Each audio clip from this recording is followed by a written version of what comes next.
Welcome to the Healing Place podcast, a space filled with inspirational stories of hope, along with practical advice for your healing journey.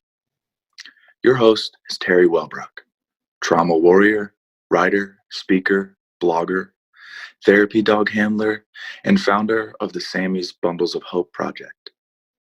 As a survivor and a thriver, Teri's mission is to shine the light of hope into the world by interviewing insightful guests from across the globe. Please stay tuned at the end of today's interview as we honor our sponsors. The Healing Place podcast is a fiscally sponsored project of Fractured Atlas. Now, here's your host and trauma warrior, Teri Wellbrook. Welcome, everybody, to the Healing Place podcast. I am your host, Teri Wellbrook, and I'm excited to have with me today Jondi Whitis, and we are going to talk about energy psychology. So she's a master trainer and practitioner in energy psychology, and I know we've talked about on the podcast before EFT, but she's also going to talk to us about that, as well as TTT, and the other one is TFT, which I have honestly not heard of. So I'm excited to learn as well. So welcome, Jondi. Thanks. It's a pleasure to be here. Yes, and you started talking, we talked just a few minutes before I hit record about energy psychology and where that comes from and what it is. Great. Well, just a real swift ride through the ages, about 5,000 years ago or so, who's counting, Asian medicine, primarily Chinese medicine, came up with a concept of the energy body and the idea of balance. Everybody's seen the yin-yang of balance, right? And so one of the things that the Chinese figured out way back was that we have life force within us. We are made of it and we have it within us. And when it becomes imbalanced, that is sort of the bottom line of Asian medicine, is to rebalance the life force, otherwise known as qi. And so thousands of years later, we're finally catching up. And so we have integrated this into our Western medicine traditions and perspectives. And we call this area, a very large umbrella, we call it energy medicine or energy psychology. They're rather interchangeable terms, really. Neither is quite right, but somehow energy, all of its own, we would probably get lots of ExxonMobil ads if we didn't specify. So we're not yet too good at specifying what we mean, and so we've designated these two areas so far. Awesome. So since the 80s, we have really been working on this area, and it expands very, very quickly because it is part of the mind-body connection, which almost everybody on the planet's heard of so far. And it's an expansive, dynamic area of inquiry, which tells us about the marriage of consciousness and physical health and this thing we called emotional health or well-being. And so all three of these tenets are sort of carried together in the crucible of energy work that we do. In the 80s, there were three scientists, let me just rephrase that, three practitioners that were really into scientific inquiry about what could be better for my clients. And that's the kind of people we like, right? They're always striving to find something new and wonderful for their clientele. And so there was a chiropractor and a psychologist and a psychotherapist. And independently, as sciences want to be, all three of them determined that if they took these ancient Asian principles they were finding out about body's qi and balance and manual stimulation of the meridians, which is just a fancy word for the veins or the highways which life force or qi travels throughout the body, if they were doing that simultaneously with their other endeavor, chiropractic or psychology, they got a much bigger and more positive outcome. And so our tradition that I'm talking about today is really derivative of Dr. Callahan's.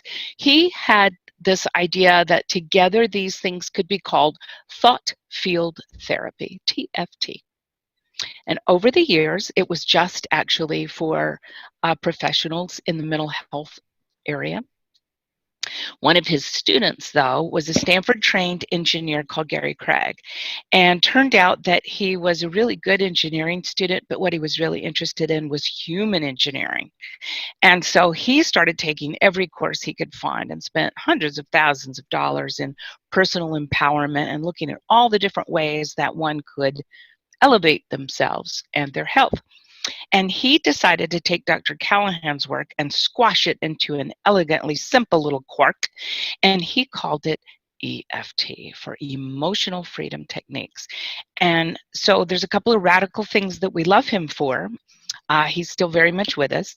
But one of the things is the ability to synthesize this little unique downsized reverse engineered packet that called EFT, much smaller and easier to use for the world than its predecessor.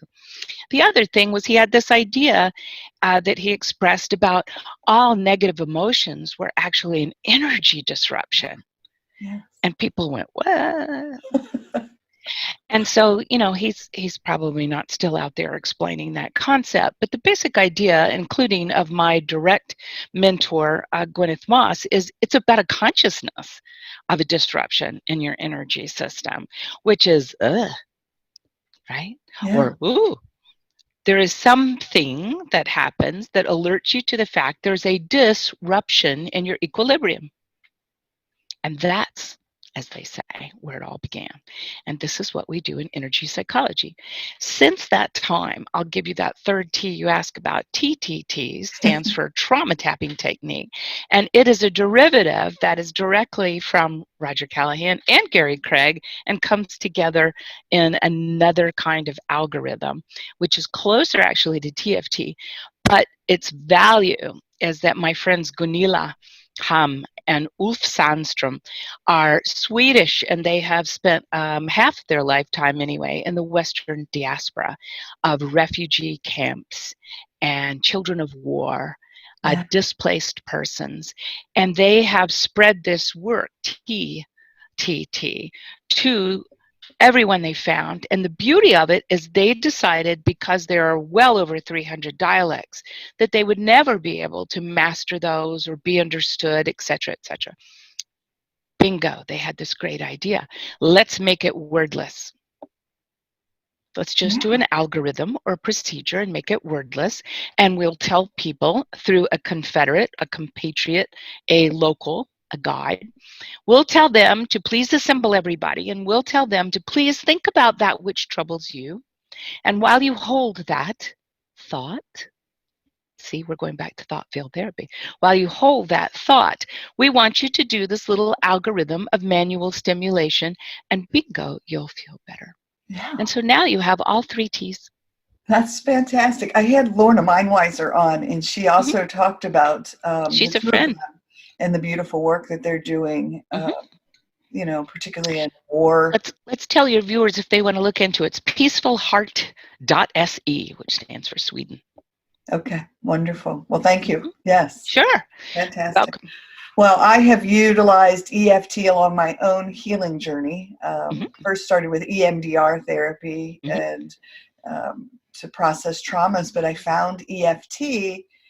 A lot of people talk about EMDR being invasive, meaning that I had to return back to the traumas, where EFT, my understanding is, you know, it's less invasive. You don't necessarily always have to go back to the traumas, but more about the feeling that you're having or what's being triggered, what's arising, right? It's a much gentler technique, and its beauty is this, if you asked me, which you have. Its beauty is this. EFT can be used at one of three graduated levels. The first one, Gary Craig took it from licensure and gave it to the people. It's the people's tool. Okay, so we can use it for self-care, which is huge when we can take something out of the health professions and use it ourselves. We become empowered, right? The second way that we can use that is called peer-to-peer. And the most beautiful thing I do with teacher practicums or social worker practicums is I will show them how to support one another, and they need never know what's going on with the other person. It's a beautiful thing. The third level is much like an iceberg, way underneath the waterline. You see that this tool is so deeply, profoundly therapeutic, and there's nowhere that I've ever found it cannot go or what it cannot do. But that's the kind of work that would be done in very practiced hands, certified hands, Yes. people who have studied for a very long time. Why? Not because of the degree, it's because of their commitment to keeping their clients safe Yeah. and to going at a pace that respects and honors the client and keeps them safe, and how to handle things when things get too hot or too overwhelming. So all of those years of practice have to do with really keeping people safe. Yeah. And I love that. And I thank you for that, because I say that often to people is we're all on our own journey, and you just honoring our own journey, but honoring one another's journey and where each individual is Right. Along that path. So yes, I think beautiful. that's really important, because in this work, unlike other protocols and algorithms, this work deeply honors where the person is. Gary used to say it all the time, meet them where they're at, right? Yeah. Bad English, great advice. Because it's the most amazing and flexible tool I've ever found. That's how it meets everybody where they are. Yes. Well, beautiful. I stalked your website a little bit, and your blog, awesome. And I love how it's broken down when you go down, and it has it in sections of EFT with kids. There's like a tips, tools and tips, I think, is another section, and then conversation starters. Beautiful. So everyone, if you have an opportunity, please go. What is your website? It is your name, It's correct? JondiWhitis.com. Okay. And that's JondiWhitis.com. That's All it. right. All right. Cool. Well, and again, wonderful. And one of the videos that I saw was the talking through of, or the example of how the EFT, the algorithm works. Mm-hmm. Mm-hmm. Yeah. Wonderful. Very simple, and it's kind of profound to have. I call it the Mark Bittman recipe book. Mark Bittman is a huge recipe authority, and he wrote a book called How to Cook Anything. I think it's anything or everything, how to cook everything. And I thought, that's like EFT. We have the simplest, tiniest little recipe, but it can be adapted to anything. And so my analogy is like oatmeal. Do you like raisins? Do you like almonds? Do you like brown sugar? It doesn't matter. It's great, because it's such a tiny little elegant recipe that then you can expand it and you can make it customized. So I call it customized to the customer. Yeah. That's amazing and beautiful, and yes, I love it. So do you want to walk through a version of it? Sure. Okay, wonderful. Absolutely. And let me just go ahead and say, people often say, oh, it looks so exciting, but I don't know what to say. I'm going to disabuse them of that notion right now. Here's what you say. You say the truth. Full stop. Okay? So the recipe itself is a tiny little flexible sentence that honors balancing. Remember, we came from Asian medicine, right? So the balancing statement is the one-size-fits-all recipe. And the structural components are this. You say the truth, even though I have this problem. And then you balance it with some larger truth. I deeply and completely accept myself. Or if you don't, then say the truth. I'd like to deeply and completely accept myself, right? Just the truth. And the larger truth balances out the, quote, negative charge of this small truth.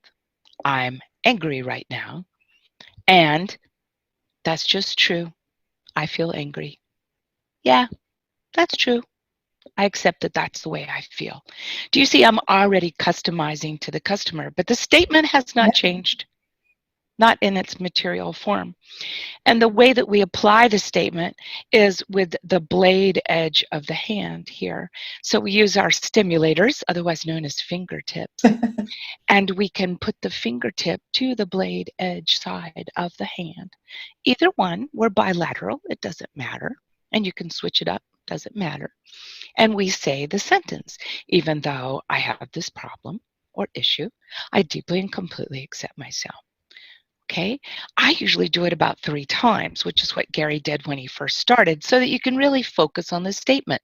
So it might be problem, acceptance. It might be defining the problem. Even though I'm really angry right now, I accept that's how I feel. And then maybe defining it further, more specifically. Even though I'm really angry at what Chad just said to me, well, I've had worse said to me, but the truth is I'm just really angry at him right now. Yeah, that's how I feel. So 3 truthful statements, the same statement, the same recipe. From there, we do what is called a sequence. It's more of this tapping, but it's on about 8 different points in your body. That's it, over 300 of them, and we just take about 8 because it's easy to remember. And I choose an algorithm that starts at the top of the head like gravity because it's really easy to remember. And mostly, remember, I started teaching children this, so I would teach them fun stuff like, let's let it melt like chocolate. Let's let it start right here. And the word that we use is simply something from our sentence. Angry. Right? And then we go melty, melty, melty down to the way the eyebrow meets the nose. Angry. And of course, we do have 2 of them. You're doing just right. You can alternate. You can do one at a time. You can do both. It doesn't matter. We're bilateral. And then go across the eyebrow to the side of the eye, right there on the bone. And we say angry. And then follow that bone until it's right underneath your eye like an iris. Angry. You see how this keeps us on track instead of going wandering away in our brain? Right. Underneath your nose, angry. And underneath your lip, angry. And then the tricky part is right underneath those knobby knobs called collarbones. They stick out. That's where the guys put their ties, right? So you could do this hand like a C right here, or just one, or both, or if all else fails, slap it gently. Right. Angry. And the last point I'm going to show you today is the last of the shortcuts, and that's right on the rib cage underneath the arm. And yes, gentlemen, that's where the bra strap would be.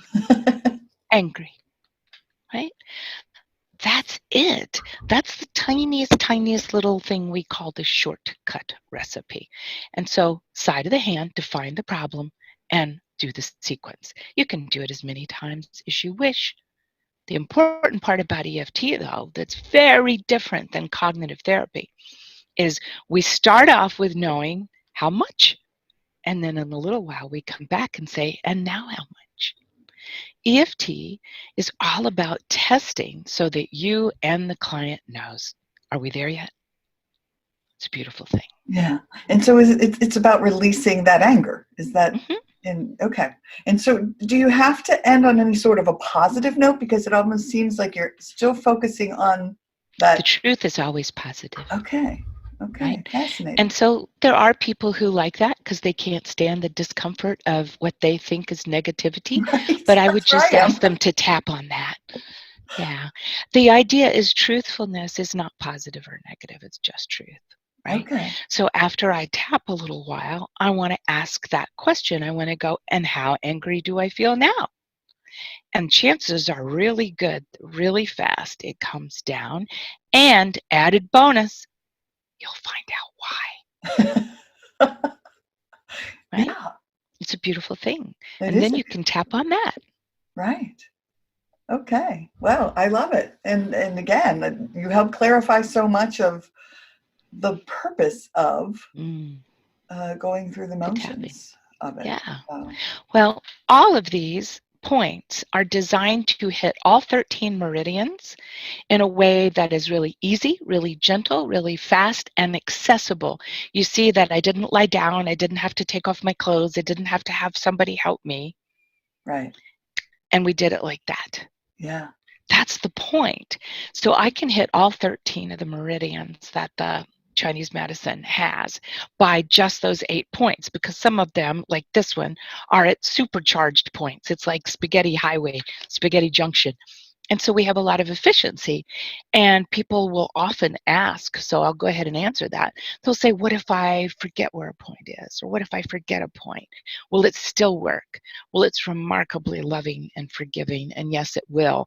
But just like if you don't know what's wrong with your car and you take it to a mechanic and say, maybe you should just tune it up, I don't know what's going on.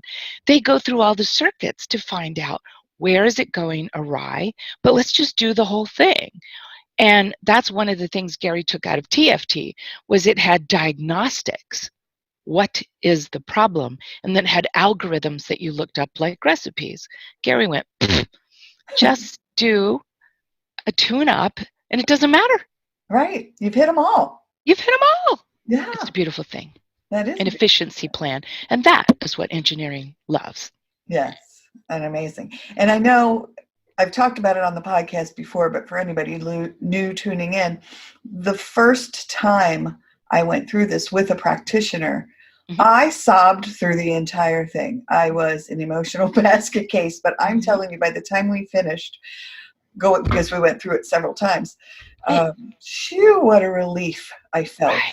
And yes, much more at peace with all, but because we were tapping on my trauma, which was a horrific first 22 years, and we went through it all. And so it was very overwhelming, but yes, oh my gosh, I'm just a huge fan of it.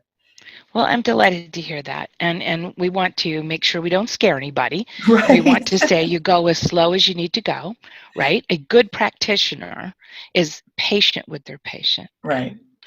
And they will go at a pace that is safe and comfortable enough to handle.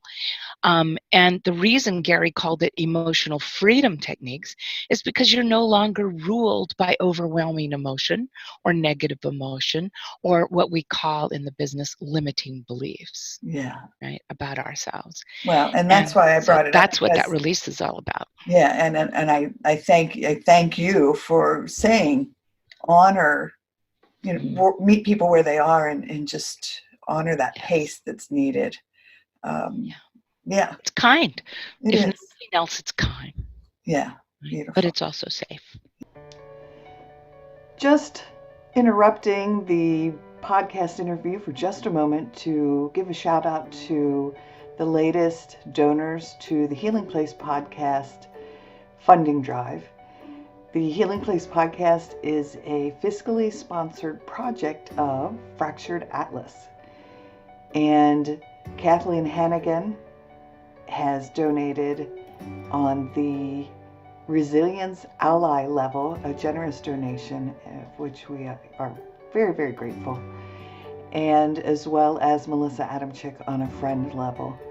So thank you to both of them for believing in this healing space and me and my dream of continuing to grow the global reach of this podcast. If you are interested in becoming a sponsor of the Healing Place podcast, please visit my website at teriwellbrock.com.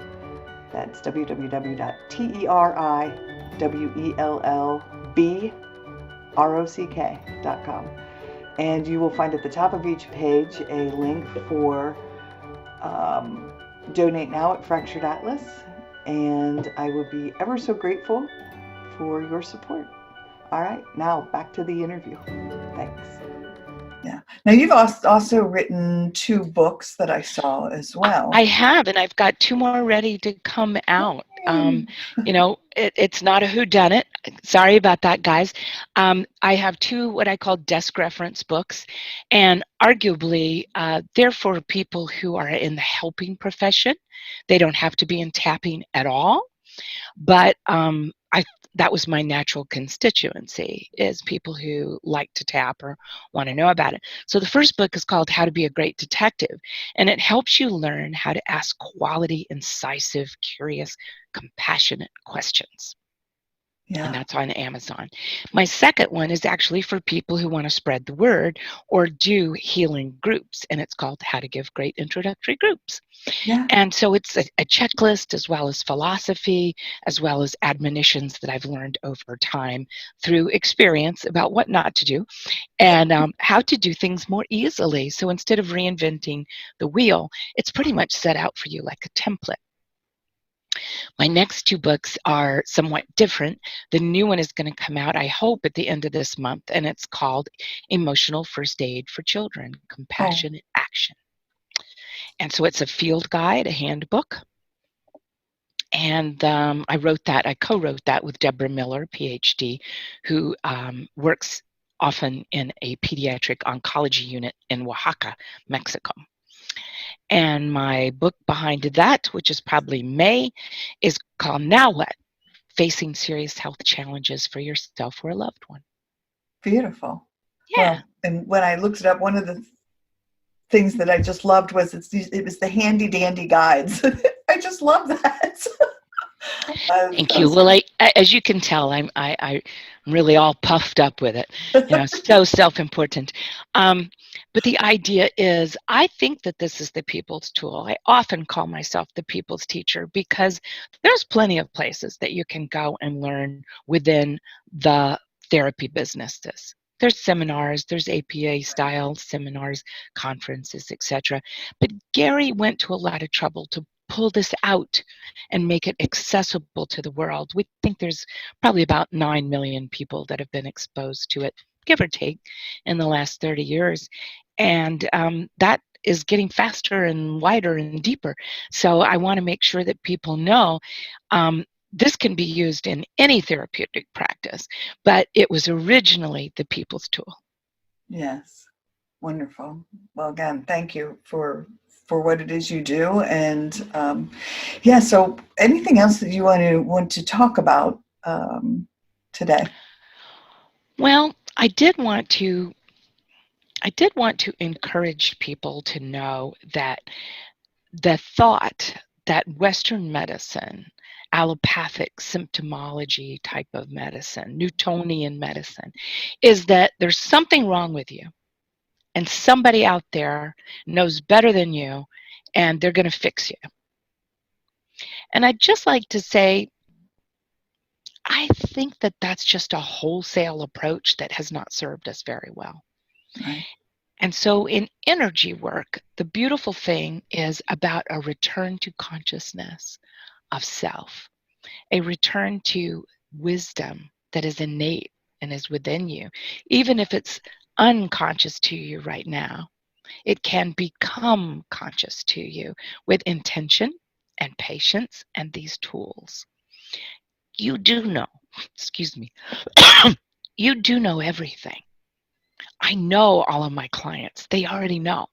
They're just not aware of it. Yes. And so my job is to be the gentle, kind facilitator who helps them remember what they know and put it to work. Yeah, I love that. And I agree with you. And yes, once you tap into it, there's no unknowing it. Yeah. Yeah, well, that's true. And, frankly, that's a lot of, I started out in psychology. There's a lot in the canon that says, well, some clients are resistant. We're going to lose that idea in the people's toolbox. Okay, the idea is always there is a really good reason they are resistant. I just don't know what it is yet. Right. But patience and inquiry and tapping will win the day. It will show you. It will clarify and help you remember. There's a darn good reason you're doing that. Humans don't do anything for no reason. Yes. It's just not going to say, heck conscious. Yeah. There you go. Heck yeah. Yeah. I mean, so I would like them to know that healing is at the ends of their fingertips, but they might need a little help learning these things. Yeah. So can people work with you, or how do they get a hold of you? Sure. They can find me on my site, jondiwhitis.com. I mostly train now because I'm dedicated to sending this out into the world with as many people's teachers as possible. So you'll find that I teach EFT foundational classes as well as advanced classes, and I teach them all over the country. And yes, if you want me to come to wherever you are, I can do that. You just have to get me some people together and I will do that. Secondly, I mentor a lot of practitioners, and you can work with me that way.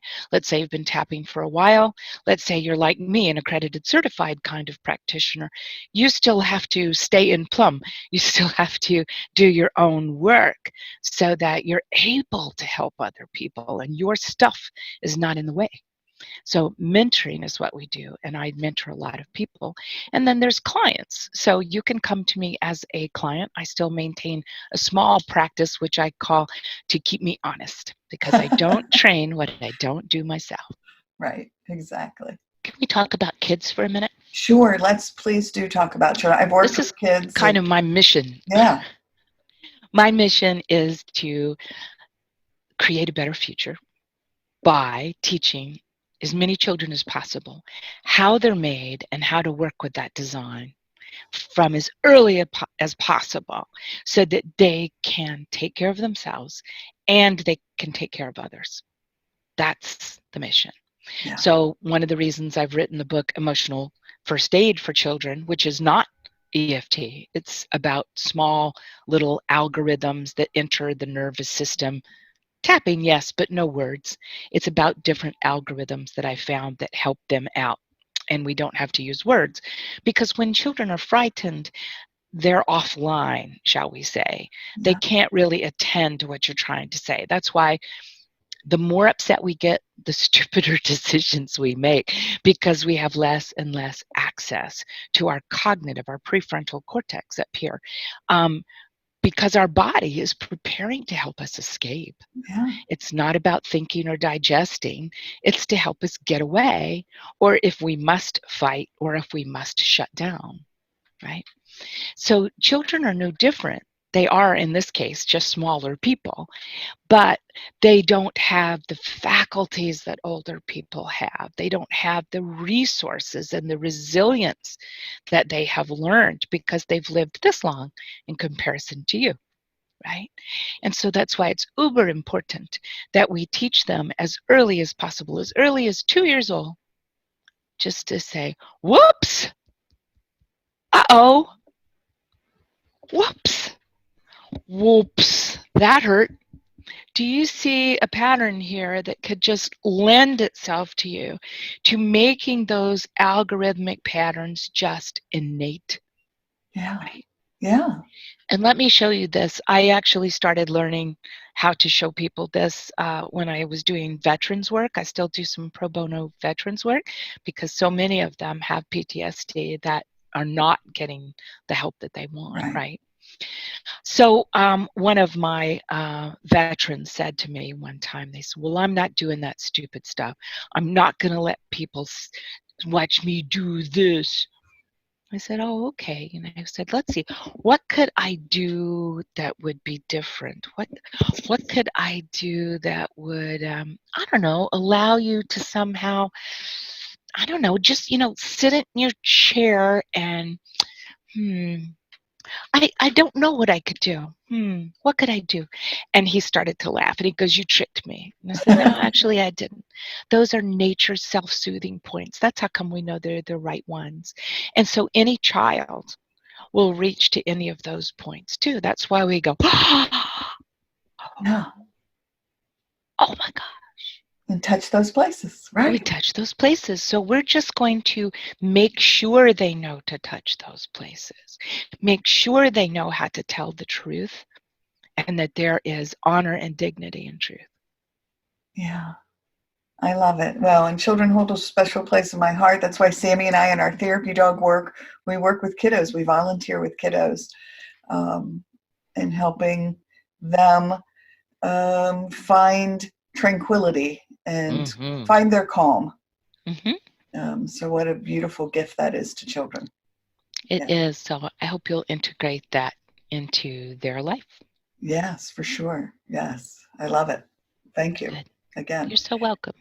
All right. Well, we're doing good. We still have 5 minutes or so if you have anything more to talk about. Oh my gosh, what kind of world problem could we solve? I know, right? What could we resolve? Oh, wait. Exactly. Oh, I have it. So I decided new year, something new and fun to do. So I made up my 50 podcast questions, just random fun questions. So if you want to pick a number between 1 and 50, and then we'll just go with that one. 33. 33. All right, 33 is, what 3 things would you wish for from a genie? Nice. Nice. Well, I used to ask this question to myself all the time as a child, so it's kind of a funny question. But I asked for wisdom, which is actually perhaps more about discernment of what is mine to do, Yeah. right? Because we all have really good half-cocked ideas about what we should do, need to do, compelled to do, et cetera, et cetera, et cetera, which is sort of the bane of the helping profession. Because if you feel compelled to do it, then you for sure are going to have boundary and burnout problems, because it's not a healthy self-contained thing. So discernment and wisdom, I would ask for that. I would also ask for the honesty to stay in the discomfort long enough to know what's really going on, so that I could start to honestly treat that. And the third thing I think I would ask is always to return to kindness. You'll never go wrong. Yeah. What a beautiful answer. Yes. Thank you. Yeah. Wow. A good Got me question. thinking, only because I feel compelled. Uh-oh. I'm like, I'm going to have to watch myself. Even though I feel compelled, wouldn't it be so much better if I felt like offering? Yes. Right. Oh, yeah. I'm tapping on it when we're done. Okay, fair enough. It's good All to right. see you. I hope I see you again.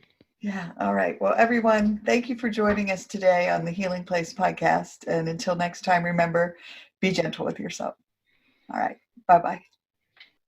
Thank you so much for listening today to the Healing Place podcast with your host and trauma warrior, Teri Wellbrook.